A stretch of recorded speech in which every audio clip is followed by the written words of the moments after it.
to the reading from the veterans, the brothers and sisters like these. We're from the North Carolina Veterans Writing Alliance Foundation. The two readers that we have so far tonight are just graduated last 2 weeks ago from their class, and are very good readers that have written some fine pieces. And we're expecting a couple more guys to come on. If they don't, then we'll let these guys read a couple more pieces apiece. And I've got a piece to read, and Alan may have, and Ron may have. But we want to definitely get the new writers in before anybody else. So at this time, I'd like to introduce you to Ted Minnick, and he can tell you about his service and time in service and that sort of thing. So Ted, if you would, go ahead and just tell us a little bit about yourself and then read your first piece. My name is Ted Minnick. I live in Black Mountain with my wife. I'm retired. I spent a total of 39 years plus in the Army, 8 years active, 12 in the Guard, and the rest in the Army Reserve. I've been retired from the state of North Carolina for about 13 years. This is my first exposure to the writing class, and I thoroughly enjoyed it. And if you want me to go ahead and read now, I'll read one, or just wait. Yeah, go ahead, Ted. Go ahead and read Okay. one of your pieces. My name is Harold Minnick. My friends call me Ted. The name of the piece is Where I'm From. I have one brother and one sister. I was born in 1946 in Georgia. My dad was a B-24 pilot during World War II and flew 37 missions with the 8th Air Force from England. After the war, he got out of the Air Force to try farming in Georgia for a year. Since that didn't work out too well, he rejoined the Air Force and became a weather forecaster. He spent a total of 30 years in the service and retired in 1970 as a lieutenant colonel. He served in 3 conflicts: as a bomber pilot in World War II, a weather officer during Korea. He spent 1952 in country, and flew C-141 cargo jets to Vietnam during the last 3 years of his career as a command pilot. My mother was born in Korea of missionary parents. Her parents spent 30 years in Korea and had to leave in 1941 because of the Japanese. She was a solid Christian woman who read her Bible every day and spent her time raising a family, teaching us Christian values and keeping us together while Dad was deployed. She became a speaker for the Military Protestant Women of the Church and was the Military Woman of the Year. I tell most folks that I was born in Georgia, raised in the Air Force, and grew up in Vietnam.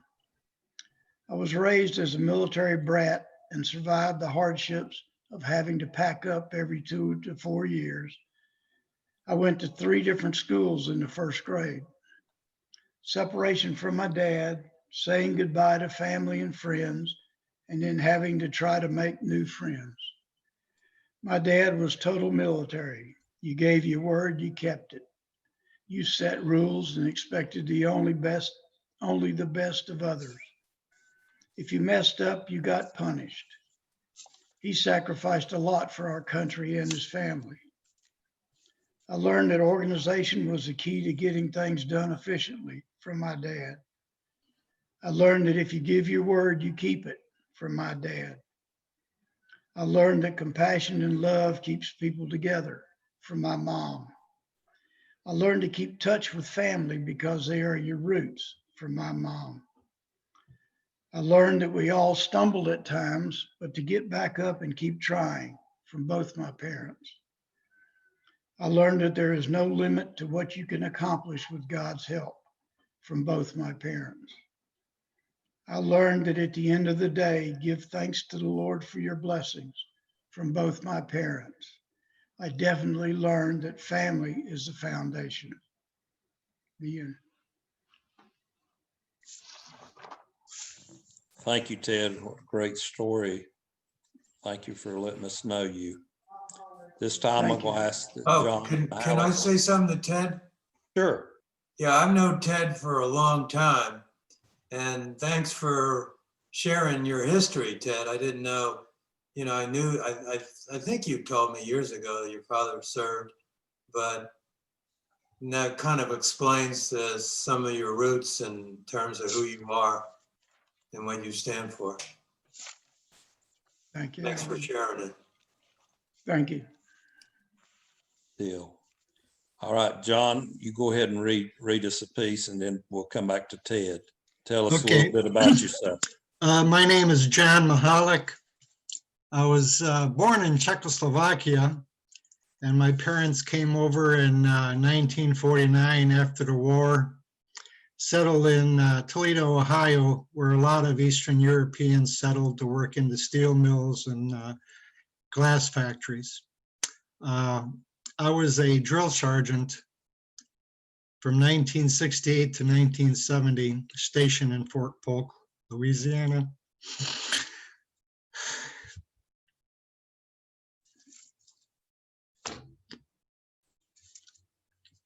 I get emotional.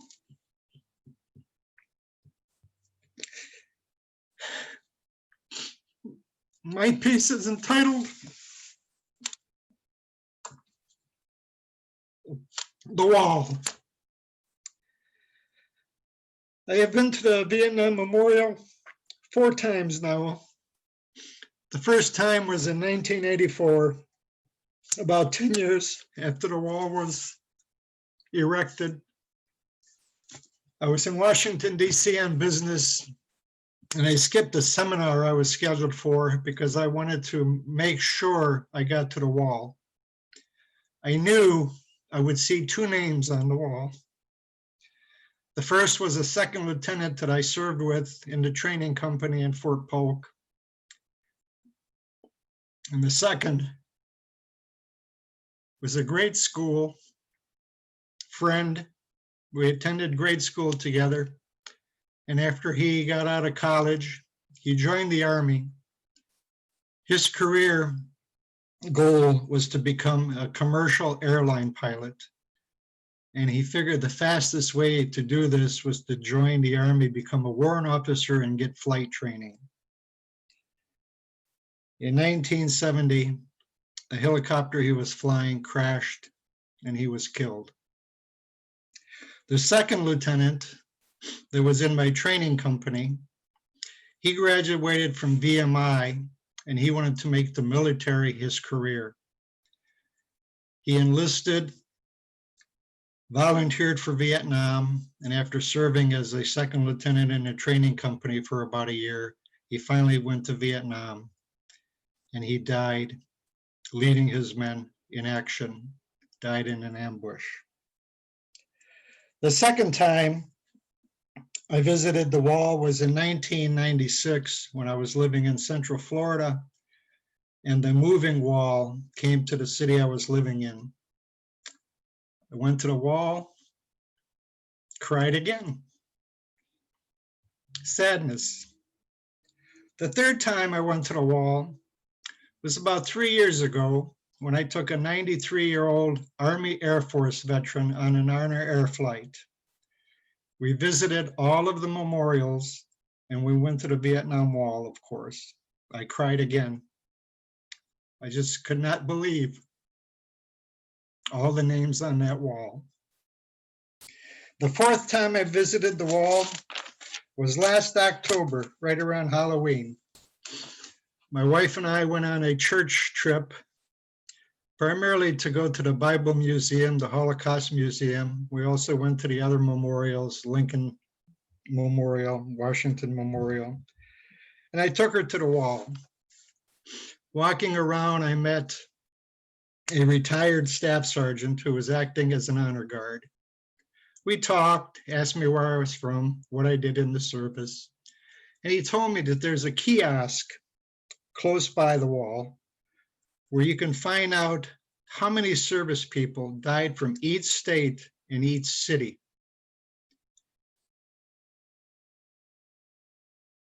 I went to the kiosk and I found out that I had 2 more neighborhood friends who had died in Vietnam that I did not realize.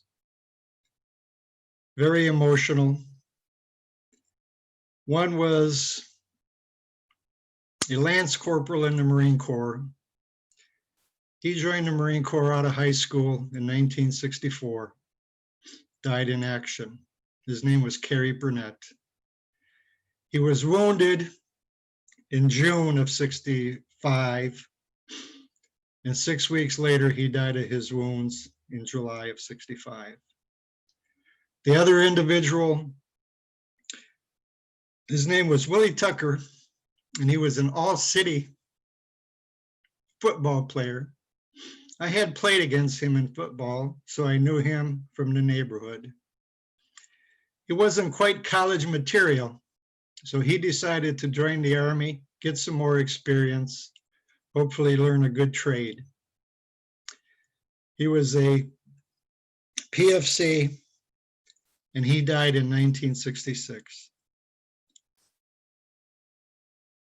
The last time I went to the wall was when I took a 93-year-old Honor Air Force pilot. We went to all the memorials and we went to the wall. That's not my last trip to the wall. As soon as the coronavirus is over, I plan on taking other military veterans on an Honor Air flight, and I'm sure we'll go to the wall again, and I look forward to it. The end. Thank you, Ted. John, what a moving story. And thank you for sharing that. And, we can all relate to the going to the wall and seeing the moving wall and the names on there and copying our friends' names. But I appreciate you sharing that so much. It was very emotional. This time I'd like to ask Ted to read his second piece.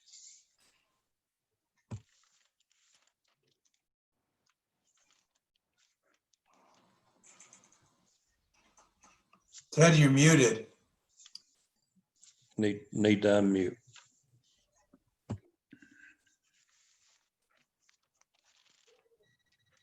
All right, sorry. What I brought back, not sure where to begin. I've been back from Vietnam for 50 years. Sometimes it seems like just yesterday or last night. I brought back material things, a captured M1 Garand, my jungle fatigues, my jungle boots, my K-bar knife, pictures, things I still have today. But I also brought back sensory things and perceptions. Even though I was a commander of a heavy artillery battery, I had 2 8-inch howitzers and 2 175 guns. I should be used to loud noises, but I still jump at bangs or loud bangs and slams, looking for exits and bunkers. I still don't do crowds or fireworks or screaming kids. My wife knows my triggers and suggests we leave a loud place or a crowded store. I wear hearing aids today because of the artillery, and we jokingly refer to my hearing loss as spousal deafness, or as I like to call it, selective hearing. But I can still hear a helicopter a mile away. As they say, my mind can't forget what my eyes have seen. I brought back an appreciation for brotherhood. My unit members, battle buddies, were my family for a year, and I stay in touch with a few. We're getting smaller in number every year. I learned to depend on them to have my back, and they depended on me to make sound, safe decisions. Today, I sometimes can't remember what I had for lunch or why I entered a room, but I can tell you the quadrant elevation and deflection for certain targets in our area of operations. or the weight of certain projectiles and powder charges, the serial number of my M14 and my M16, the names of my battery officers and senior NCOs. It's strange what we can recall. I brought back a deeper appreciation of spouse and family. I kind of had an idea of what spouse and family goes through when someone deploys. I saw it firsthand when my dad would deploy and how my mom had to step up and do all the things that he would do if he were home, plus her everyday wife duties. I was trained to know war, how to survive all of its inherent dangers, and how to lead men in battle. I married my high school sweetheart from South Georgia, who had no experience with military things, and she was suddenly thrust into a completely different lifestyle. When I went to Vietnam, I left a wife and a 3-month-old daughter. I knew the difference between incoming and outgoing rounds, what a tripwire sounded like, the ping of a grenade spoon, to be aware of any strange sounds. In other words, to be hyper vigilant to things that happen during battle. Imagine spending your days and nights dreading the sound of a car door slamming, the doorbell ringing, or the telephone ringing in the middle of the night, or the sight of uniformed military personnel approaching your door. Imagine doing that for 365 days and nights. My wife and daughters and other military families like them are my heroes. I also brought back a sneaky hidden disease called Agent Orange chronic lymphocytic leukemia, thanks to Dow Chemicals, Monsanto, Dioxin, and Uncle Sam. I was diagnosed in 2008, 38 years after returning from Vietnam. And thank the good Lord, my disease remains at stage 0. They call it watchful waiting, according to my oncologist. Our youngest daughter, Sarah, who was born after I returned, was diagnosed with MS in 1997 and passed away in 2016 at the age of 44. I don't hold a grudge against the government for my disease, but I feel guilty that my daughter's disease may have been because of my exposure to Agent Orange.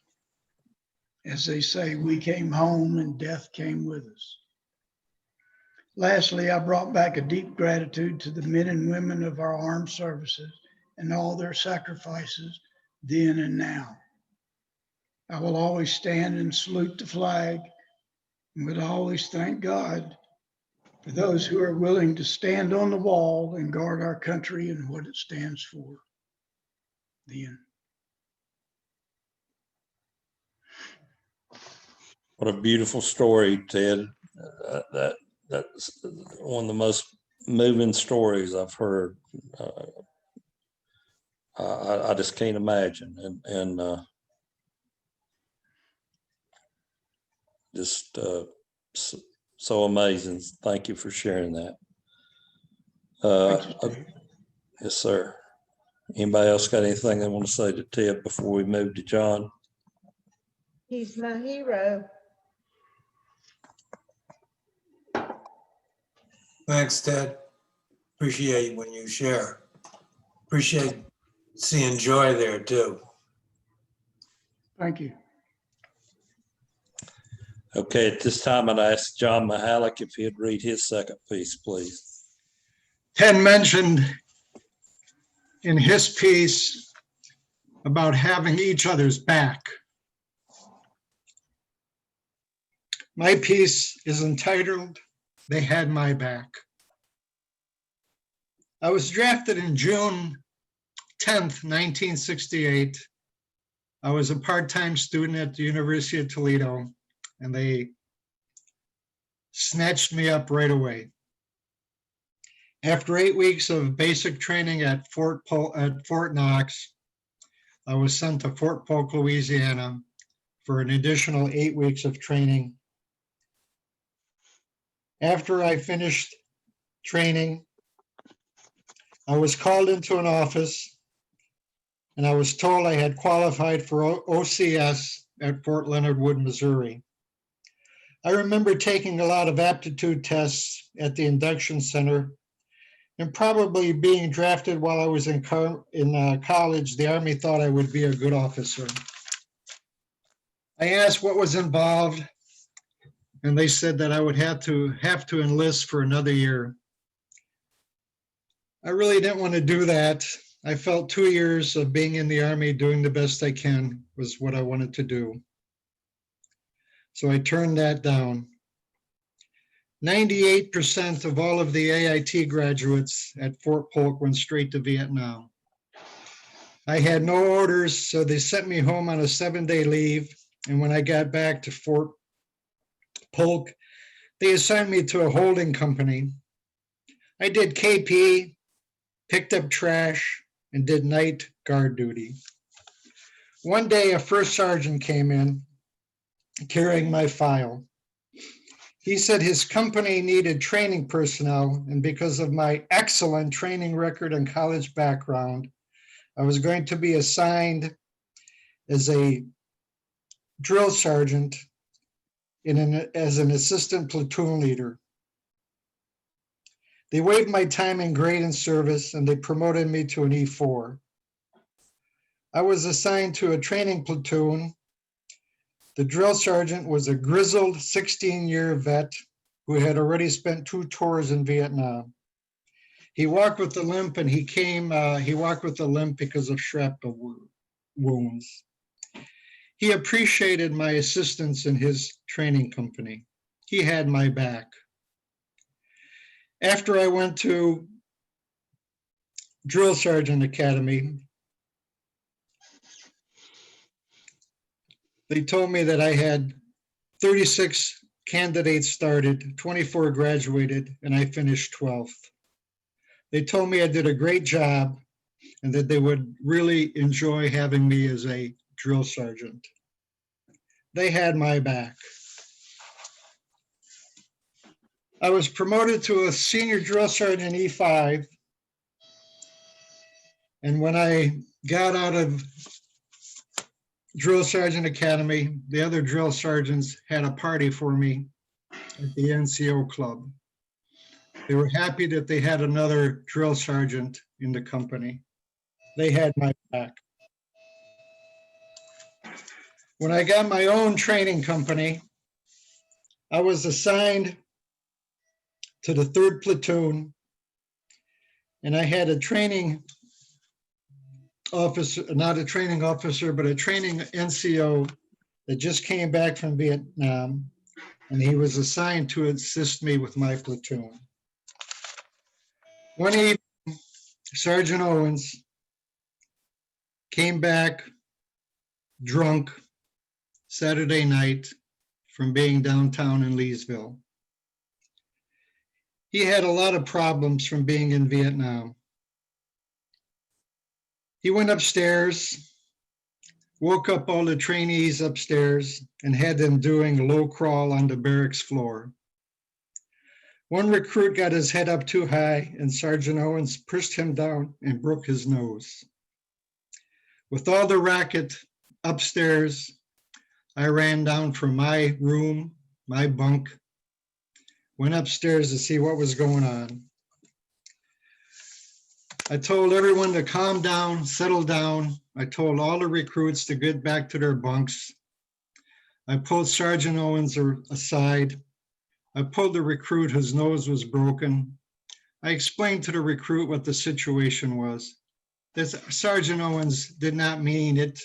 He was not being malicious. I calmed down the situation. I told the recruit, look, Sergeant Owens has some problems. You got to give him a break. You'll be a couple of days on R&R, bed rest. Let's not make a big issue of this. I had Sergeant Owens's back. The end.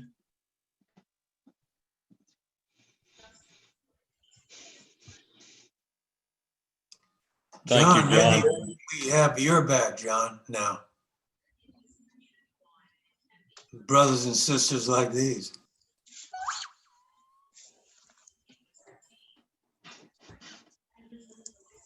John, I got so much more out of that story than the first time I heard you read it, but the big thing is that's what the military is all about, taking care of each other and showing your wisdom at such a young age that you needed to take care of this senior sergeant because of what he had been through. And there was no malice intended. So I appreciate you sharing that. Things like that happen, and people need to understand.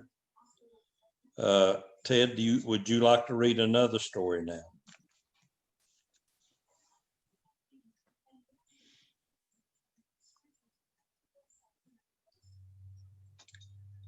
Ted's muted.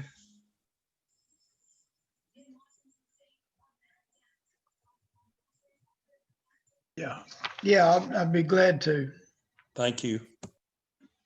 It's called What I Carried, or What I Carry.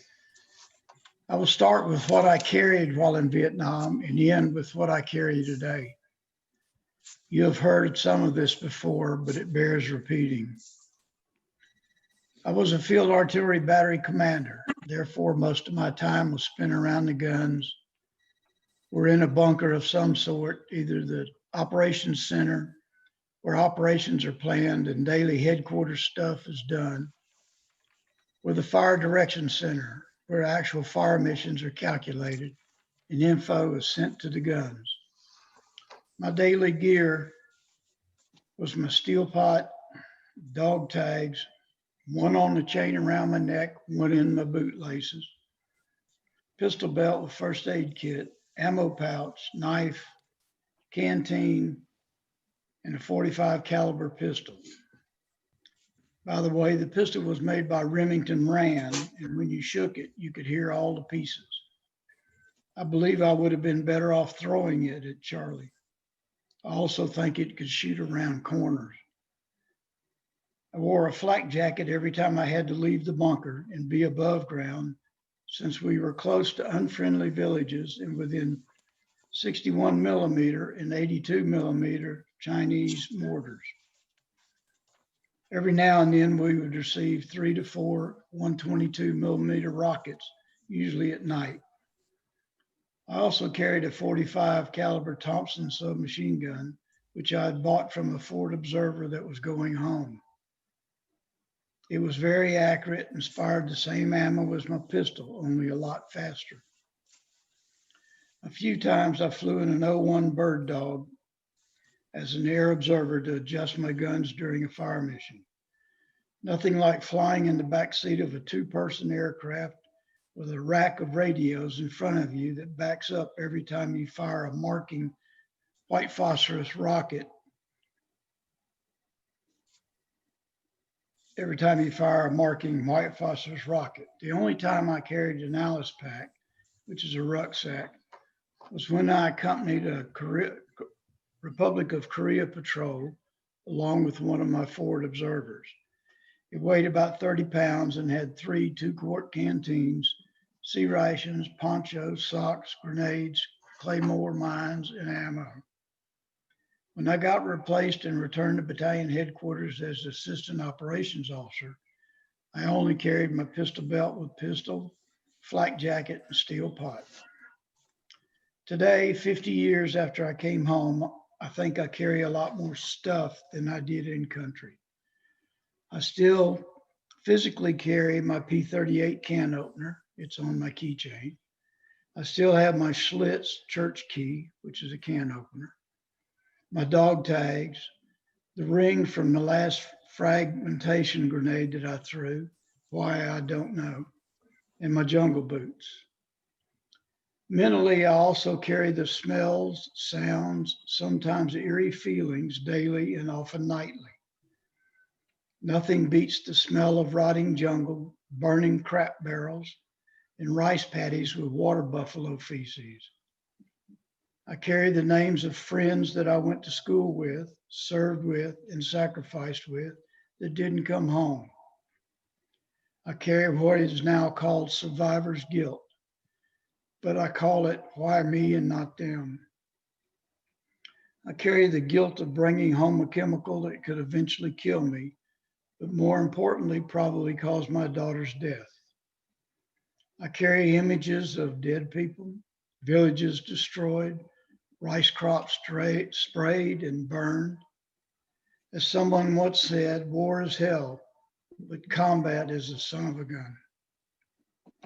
But more than all that, I carry the pride of knowing that I served my country and did the best that I was trained to do. Dan. Thank you, Ted. What a beautiful story. Thank you. Thank you for writing that. And thank you for sharing it with us.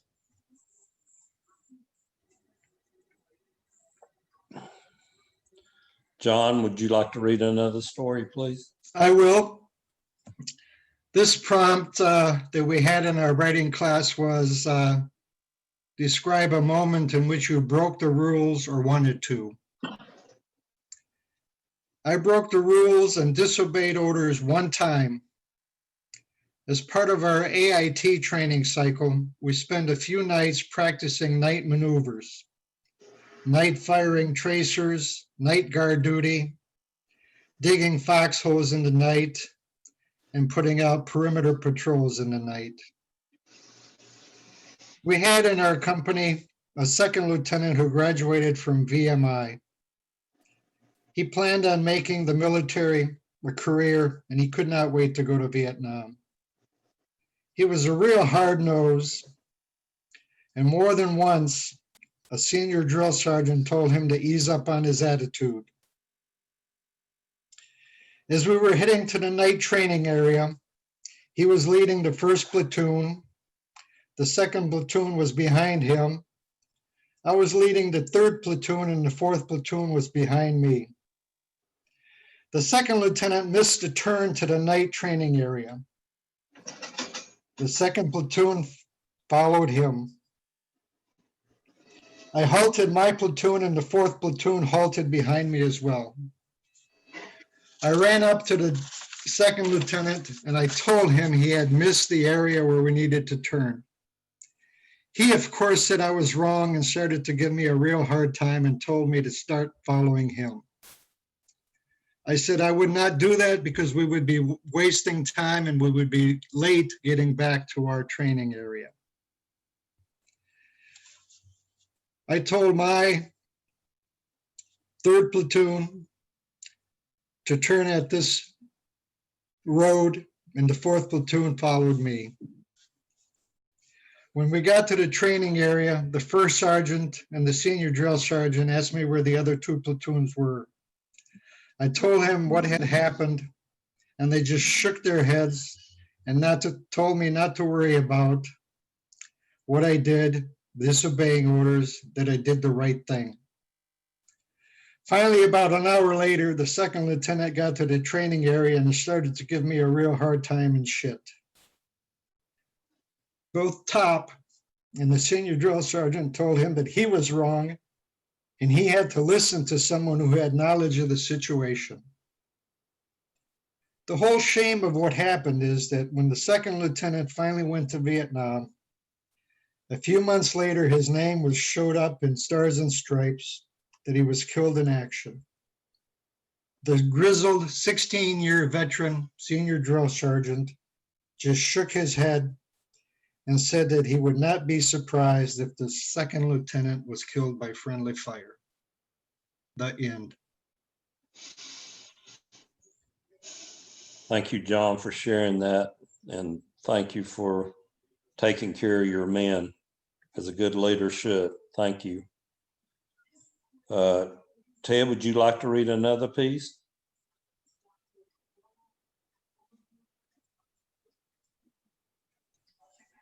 Sure.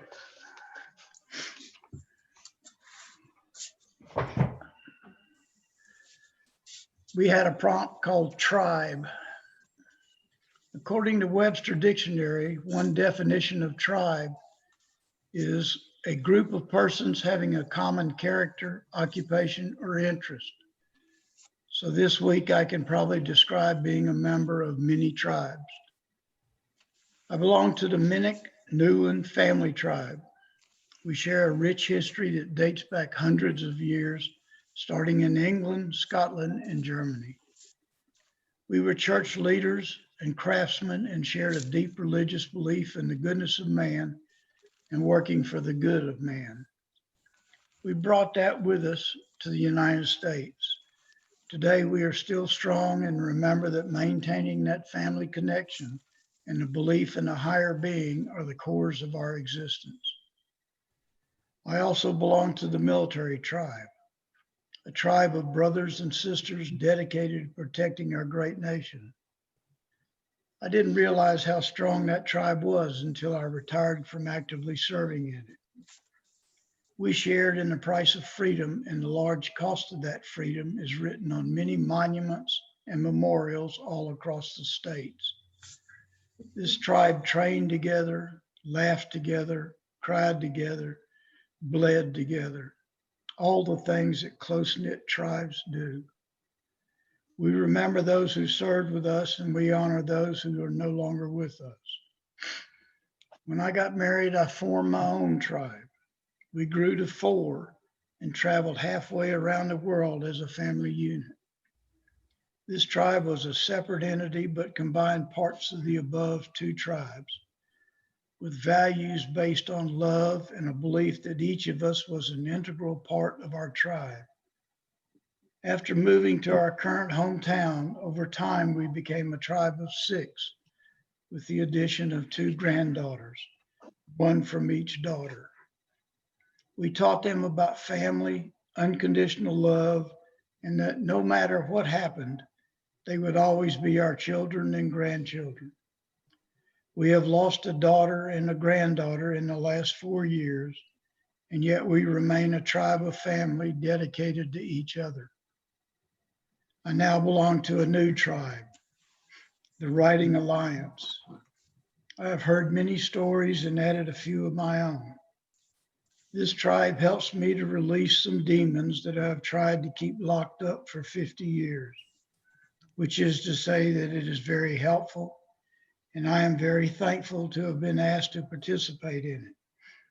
I look forward to being a member of this tribe for a long time.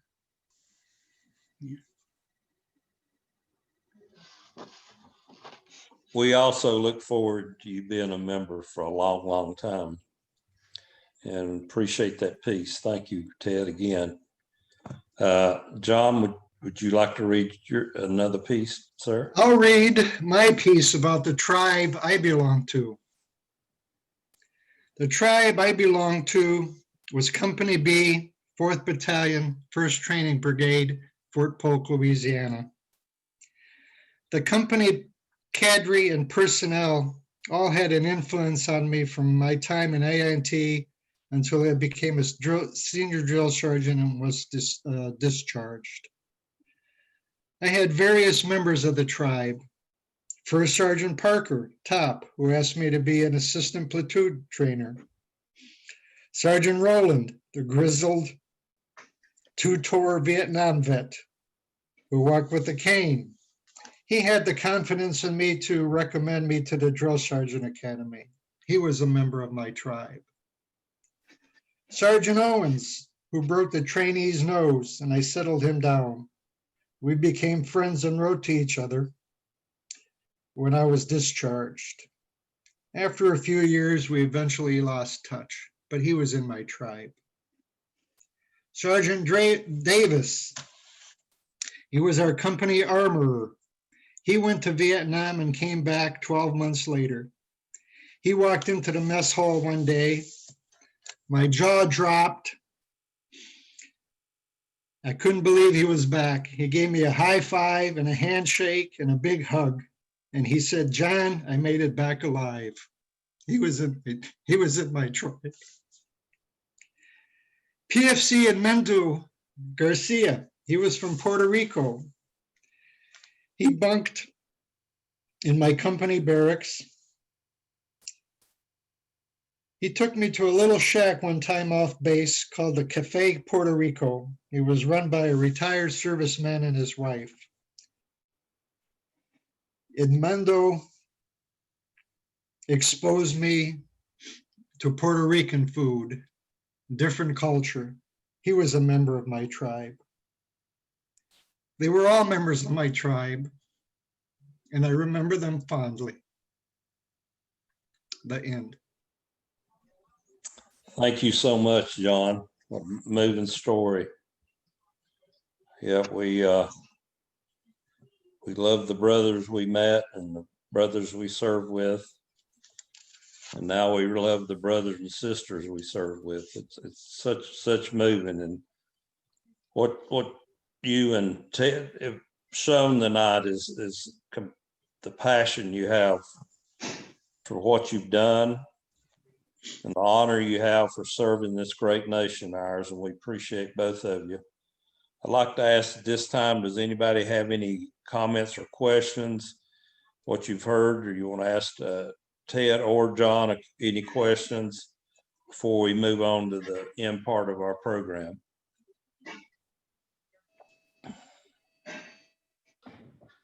This isn't related to your programming, but I'm wondering, are the Minnicks related to the Minnicks that lived in Wolf Pen, Hendersonville? No. Okay, we bought their house and it was Jacqueline, and I think his name was Hal. It's been a long time. She moved to Tryon. But anyway, it's a common family name, so I wasn't sure. No, we're not. Okay. Any other questions?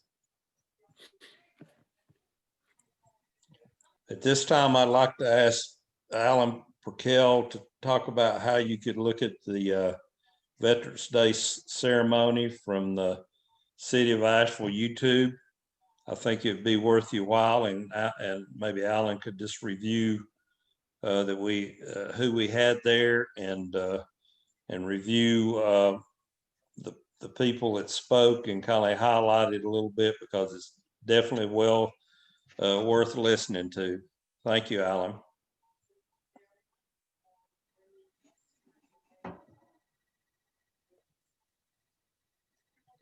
Alan, you need to unmute.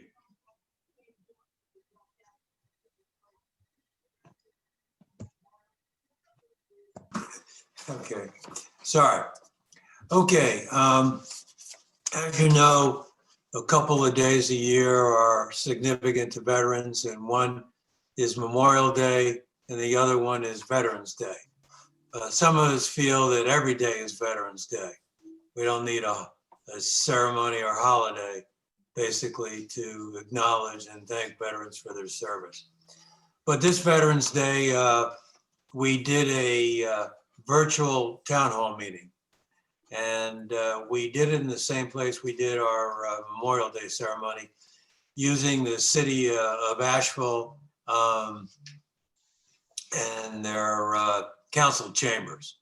So we were fortunate to have met this 100-year-old World War II surgeon. He had worked at Lawson Army Hospital. During World War II, there were 3 amputee centers around the country. He worked at the one, it was right outside of Atlanta, Lawson Army Hospital. So they would take those who lost their limbs in war, take them, re-amputate, get the stump ready. They'd stay there maybe about a month. And then from there, they went to their prosthetic center where they were fitted for their prosthesis. So he was about 25 years old. He was one of those doctors that was drafted during that time.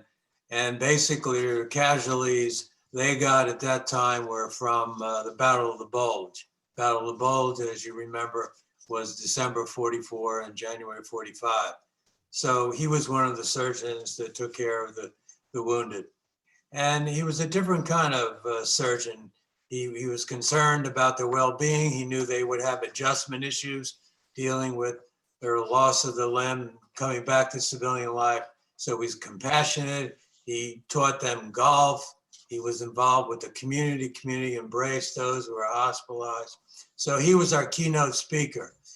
100-year-old World War II surgeon who doesn't look like a 100-year-old human being.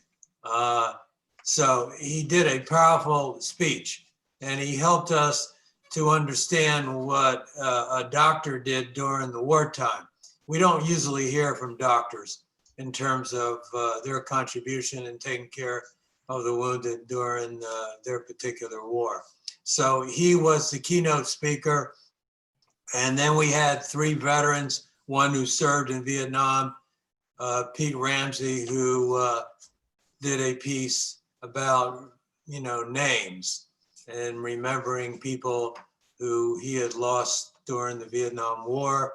And then we had 2 other speakers, Tommy Cannon, who served a couple of tours in Iraq. And then we were fortunate to have Stacy Litzenberg, who served in Iraq, and she provided care, support, and then she was involved what we referred to in Vietnam were the med caps. So they went to the villages, they went to win the hearts and minds of the people. So we had the 3 presenters, then we had our director of Charles George VA, Stephanie Young, and she wrote the piece. She was powerful, talked about Charles George, the Korean War veteran whose name, who was named for the Charles George VA, who lost his life in Korea and who's a Medal of Honor winner. So that ceremony would broadcast live on the Asheville YouTube channel. So basically, you can now still view it on their YouTube channel. So it's youtube.com and then /City Asheville. I can send you that link. It's probably about an hour. The first 15 minutes there's nothing there. It's the music, but you just fast forward to where the ceremony starts. So these are kinds of things that we can do for veterans, especially during these difficult times where we can't come together. So we do readings various places. We have a reading coming up. Folks would be interested to know. I'm sure you're familiar with the, I know Ted is, with the Black Mountain State Veterans Home. There's 4 state veterans home in the state of North Carolina: Fayetteville, Kinston, and Salisbury. And we're the 4th, and they're building a 5th one. I'm not sure where it is, but we're going to do a reading for those who are there. Average age, they're probably in their 80s, 90s. Youngest is a 58-year-old, and the oldest is a 100-year-old. They stay there for years. And so we're going to read. I'm sure some of you folks that are looking at us now will be involved in reading, and especially that distinguished citizen of Black Mountain, Mr. Minnick. We'll have him read to those who, so we have the activities coordinator, and then what we're looking at is doing readings for the other veterans in the other state veterans home. We're going to have the activities coordinator beyond that. So it'll be 10 o'clock on December 1st, which I believe is a Tuesday. And that's a good time for those folks that are in the home in terms of their attention span, et cetera. So that's something else that we can do for veterans, where we can come into their homes, so to speak, and provide them with a little, sense of meaning and purpose in their life and tell our stories. So that's December 1st. We continue to be active, and we are on point for our mission in taking care of those who've borne the battle and their family members. So that's anything else I should say, Steve? You covered it very eloquently. Thank you there, Mr. Perkel. Appreciate you doing that. Ron Toller, do you have anything you'd like to say before we end tonight? You need to unmute. Muted. I think it's been covered very well. I thank you very much, Steve. Thank you. Thank you, Ron. Does anybody have any closing remarks they'd like to make? Ted, do you? No, I appreciate the opportunity to join this and be a part of it. And I just wanted to ask Ron if he'd ever gotten that thing out in the rain yet. Not yet. Ron, I did know that Miss Purcell said she would like for you to take her a ride in that new car. That's right. I'll be waiting. You can pick me up at the library. All right. When everything calms down, we'll take you for a ride. All right. We can live stream it on Instagram and Facebook. Steve, can we hear a few words from Joy Minnick, please? Sure. Joy, would you like to say a few words about anything you'd like to talk about? I just want you all to know that y'all are my heroes. I live with one, but with this group, I have a whole new, I don't know what the word is. I'm just thankful that Ted has this outlet and that you all have his back. Yes, ma'am, we do. And we appreciate you sharing your hero with us because we're so glad he is a member of our group and that John is too. John, do you have a closing remark and then we'll get out of here? I just, again, I appreciate being in the group. Again, the reason I joined the writing group was just to learn more about the veterans. You know, I don't know if I have any guilt because I didn't go to Vietnam, but I think I did my job and I think I did it to the best of my ability. And I just have just the utmost respect for veterans and those that did serve overseas. Well, you did a wonderful job because I've heard your story now and I know you did. And I'm so proud that you are a member of our group and can't wait to hear you write about further things. I do have one other question. Alan, was there something in the works scheduled for the Hendersonville Public Library reading there? Well, that's, we had talked about that, correct, Steve? We had. And my understanding, according to Aaron, is the libraries are not open. Now, the question could be is if we can engage other libraries regarding Zoom. I know they have, in other libraries, they have what's called Friends of the Library. Weaverville had it.